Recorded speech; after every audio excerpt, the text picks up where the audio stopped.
Hi there. Hi. Hi. I've been wanting to make an intro video for our channel for a while, and we never seem to really sit down and do that. So now I'm just doing it in the car on our way to the casino. Yeah, I think I'm maybe helped with procrastinating on it. Maybe. Anyway, I am the Slotty Therapist channel. I'm Melissa. I'm Brent. And this is Brent, my sweetheart and my partner in life, my best friend. And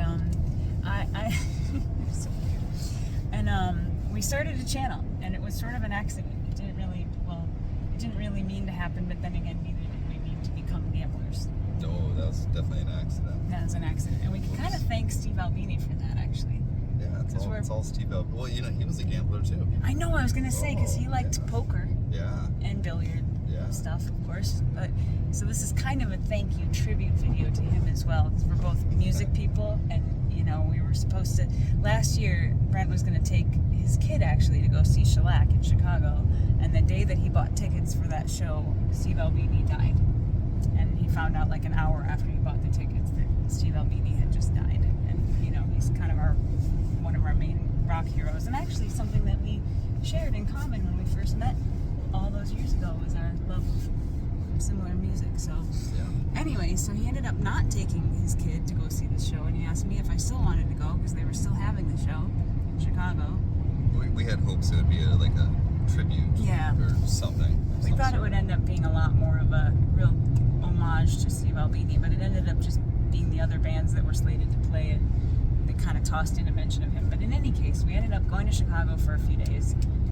And while we were there and having dinner at this like nice Italian cafe, sidewalk cafe restaurant place, Brent said, "Hey, did you notice that there's a Bally's casino across the street from our hotel?" I had no idea there was a casino in downtown Chicago. Nor did I. And I said, "Oh wow, that's cool. That sounds fun. We should pop in there." So we stopped in there after dinner. And we stayed there like all night. We were there forever. And I pretty much always I only play Buffalo because I didn't know anything about any other games, or even I couldn't understand what they were even. It was all unintelligible to me. I think I'd played a cow game once before, years earlier. Yeah, you played what is it? Invaders from Planet Moolah. There we go. Yeah. So anyway, that was the extent of our knowledge. And so, but we had a really good time. And then it was shortly thereafter we went on another short road trip, and we discovered that we'd gone a few times since then. I'm not going to tell the whole chronicle of how we started playing at casinos, but we started to enjoy it, and we started to go more often. And then one trip we ended up going, you picked like 6 different casinos on the way and on the way back, and we stopped in all of them, and I thought, wow, this is really fun. Well, I didn't tell you that we'd be going to another casino. No. I started pulling off on another exit, and there was another one. Yep. So, and you kept being like, I hope this is okay. I mean, I was like, yeah, this is great. This is really fun. I thought it was being annoying. So. No, you're never being annoying. And so we started going more and more often, as things with addictive qualities tend to do. You start to do them more. Oh, and I should mention, we'd also quit drinking. We had very recently quit consuming alcohol. Yeah, for our health. Chicago was our 1-month anniversary of having quit drinking. Wow, yeah. So it was very new, and we were very newly into our sobriety. And I was coming up on 50, and you had we just wanted to get healthier in our lives. So there was a lot of open space from when we used to go out and do other things at bars and other, anyway. So yeah. That's how it started. It is how it started. Anyway, we had a lot of fun, but what happened was we started losing money a lot. We were just losing. We'd have fun, we'd occasionally win, but we'd mostly just lose. We were just losing and losing and losing every time, and we were like, well, this is unsustainable. We can't have a fun, compulsion if it's just gonna make us homeless. So he turned me on. He sent me some video a Brian Christopher video of him playing Noah's Ark, which at that time was one of our favorites. I only sent it as a joke, just because I thought it was funny that there was a video of somebody playing Noah's Ark. I was like, oh, really? That's the thing. And it never would have occurred to me, because obviously I know about YouTubers and people who post their gaming and whatever, but I never would have looked it up. And then next thing you know, I'm just compulsively watching like every YouTube of anyone playing slots at all, and I just kept finding more and more and more stuff. So that's how the learning began. We started watching people like Jackpot Judo and Jackpot Famous and all these other people, and of course the Lady Luck and the Vegas Matt and everybody I won't name. But Vegas Low Roller, damn. Oh, Vegas Low Roller. You gotta mention him. I got hooked on him really early on because his stuff is so hilarious, and and it kind of reminded me of, I don't know, it just felt really like home when I watch his stuff. So anyhow, got sucked in and actually started learning how to play. And we had never had, we'd always see other people getting jackpots and getting hand pays, and we were like, how do they do that? Like, it never happens for us. And then we just started playing a little differently, like bigger, which isn't necessarily always smart, but it was resulting in actual profits, and we were actually winning. So then we started getting more into it, which, whatever, for better or worse. So here we are, a year and a half later, roughly. It was July of last year. That was the first time we ever gambled at all. Very new hobby, if you want to call it a hobby. His parents are pretty into it, so we started sharing our stories with them. They like to go to the casino. That's kind of their recreation. At least I could confess everything to my mom. Yeah, there's one person. My family does not gamble. They don't understand casinos at all. They think it's all, most of the people in our lives do not understand this stuff and are not at all. They're like, what the hell? Or if they find out that we're gambling, they assume it's blackjack or something. Yeah. It's like, oh no, it's just slots. No, they're like, nobody makes money on slots. We're like, well, actually, we do, kind of. And but then so we never had a hand pay, and then he had his first hand pay at the end of May of this year, and mine was shortly thereafter, sometime in early June. And they were both on really small bets. Yours was like a $5, 10-cent bet, right? Yeah. And then mine was on a $1, 2-cent bet on Firelink, and I got the major.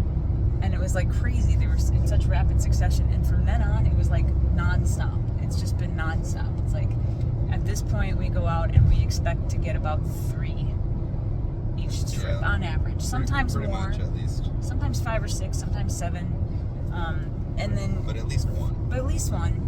So I don't know. We really upped our game, and then also we started doing even bigger stuff, and that's when we started losing. We also started winning a lot more. But when you have a small budget, we are not Lady Luck. We are not Vegas Matt. We are not people with these big channels, and it'd be great if we were someday. That's kind of the goal. So if you like what we post, which we hope you do, because we're just having fun. It was never the aim. We were basically making videos for ourselves and to share with your mom, and just to remember stuff. But I was like, we should just post this once in a while. It's pretty fun. It's pretty entertaining. And then, so anyway, I started a channel like 2 or 3 months ago, maybe. And was it that recently? Pretty recently. It was probably right after we got back from our road trip. Oh, and then for my 50th birthday, we went to Atlantic City. That's what I really wanted to do. I was like, what could be more 50 than going on a gambling road trip? So that's what we did. And I think I got like 9 hand pays on that trip, I want to say, which was a lot still at that point. Like, to get it was like 1 a day, pretty much. Yeah. Roughly. Yeah. And we actually made a profit on that trip. Like, we came home with, I don't know, maybe $5,000 more than we left with. Like, we lost a ton, but then we won it all back. And especially at that last one at Blue Chip, when I got 2 minors on the $1, $25 bet. That was craziness. And on the way out, Blue Chip was our first hand pay on the trip as well. It was? What was that? Oh, when you got the minor on the... I finally got a minor on a $1 bet. Dollar denom. Yeah, on a low limit game. Yeah, it wasn't a big one, what was but... it, a panda or something? I don't remember that. Anyway, it was a Dragon Link. It was cool. So anyway, we love to play. We love to go out and do fun things. And because also, I want to just share our story, just like briefly. Yeah. Which is that I met Brent in 1999. We were just kids. I was only 23, and he was 19. And he had just moved to Minneapolis. Yeah, I just moved from Michigan. I knew nothing about Minneapolis. No. I knew of 9th and Hennepin from a Tom Waits song. So I went to go find 9th and Hennepin. And there was a photo lab there. And that's all I'd ever done work-wise was work at photo labs. So I said, well, I guess I'll go apply for a job there.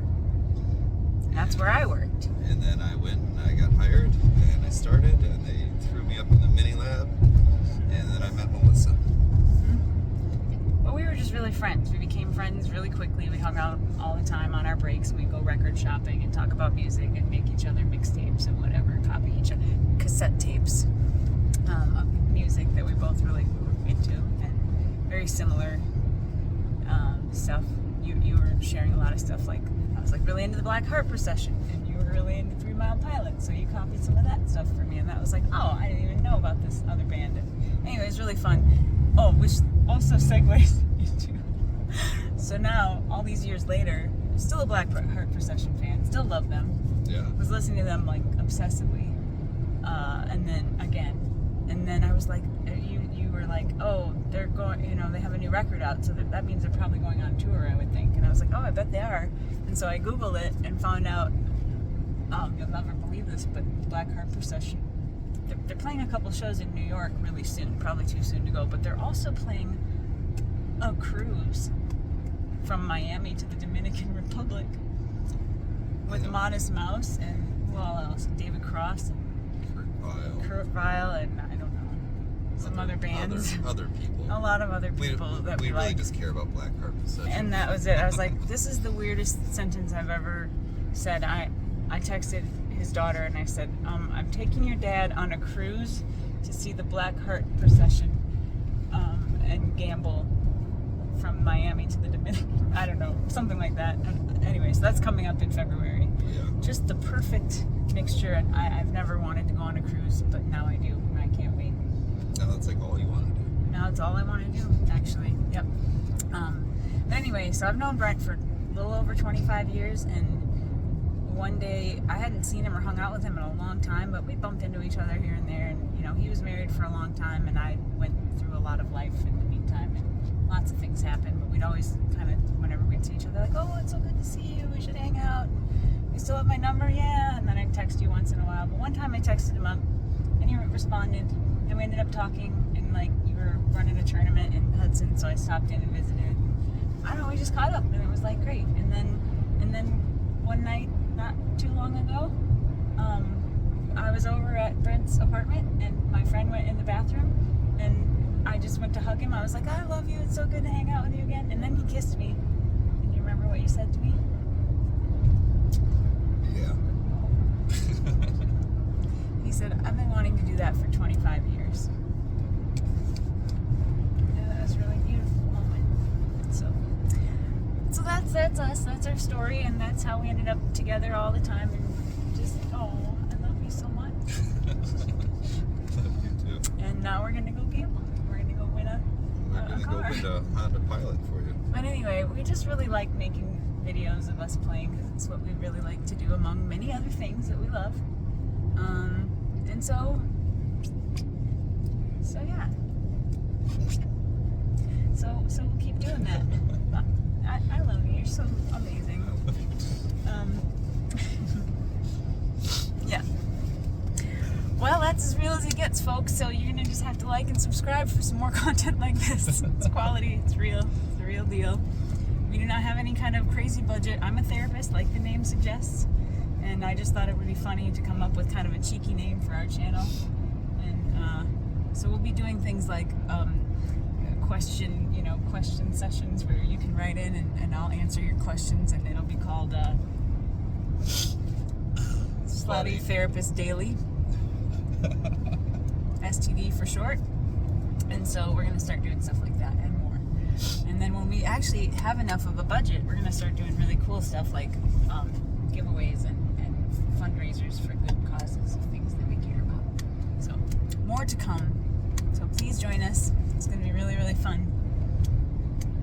And happy Thanksgiving,